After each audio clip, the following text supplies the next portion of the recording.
The third macroeconomic goal is economic growth. Economic growth is determined by the increase in the real gross domestic product of the country.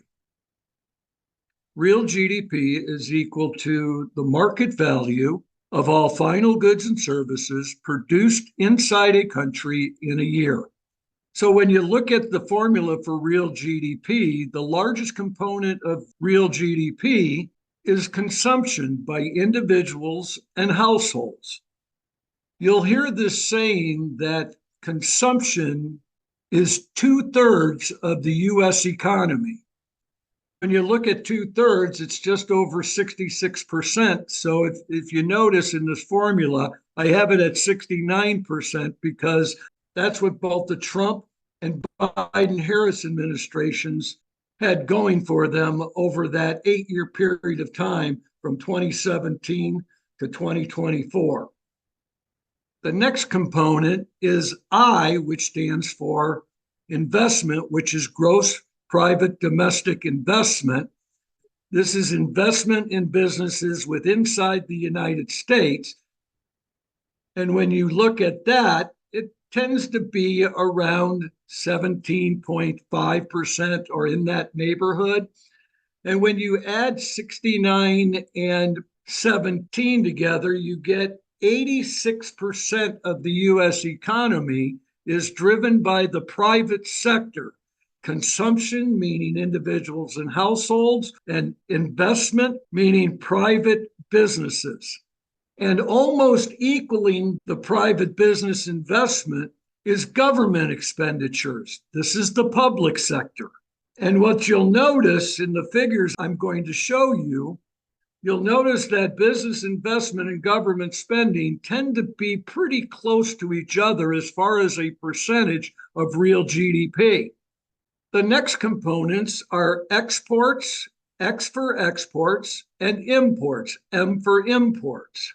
And what you'll notice in both the Trump administration and the Biden-Harris administration is that exports as a percentage of real GDP are less than imports as a percentage of GDP. And anytime imports are greater than exports, this means that the country is running a trade deficit. And you'll see the figures coming up later in this presentation. So let's just do a quick review. The private sector is consumption and investment, about 86% of the US economy, or somewhere in that neighborhood. The public sector, which is government, and the domestic and foreign trade sector, or what we call the international sector of domestic trade, which is exports minus imports. And anytime that imports are greater than exports, then we run what's called a trade deficit. We're going to look at real gross domestic product and the growth rate in real gross domestic product. And on the graph that you currently see, this is the real potential gross domestic product in which we want the US economy to be at. We want us to be at our fullest potential. Starting with the Trump administration in January of 2017, real potential gross domestic product was at $19.6 trillion. And the real potential continues to grow. And by the second quarter of the Biden-Harris administration, the real potential gross domestic product stands at $22.7 trillion. Let's see how both presidents' administrations have been close to their real potential gross domestic product.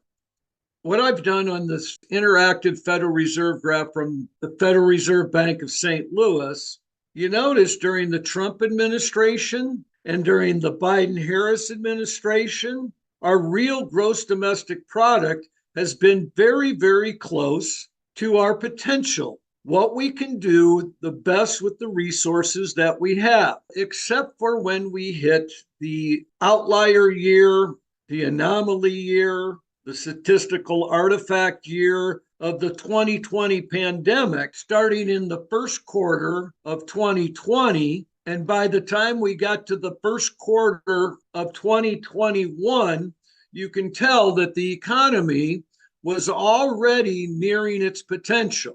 This is the quarter that the Biden-Harris administration took over and continued, just like the Trump administration, staying relatively close to our potential. The huge difference, though, is seen in what is called the difference between real gross domestic product in the green, which doesn't include inflation, and gross domestic product, which includes inflation.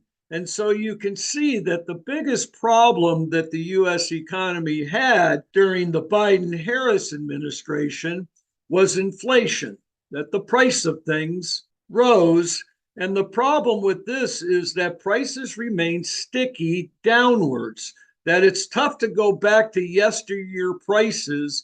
This has caused many challenges in the private sector that have hurt individuals, households, and firms.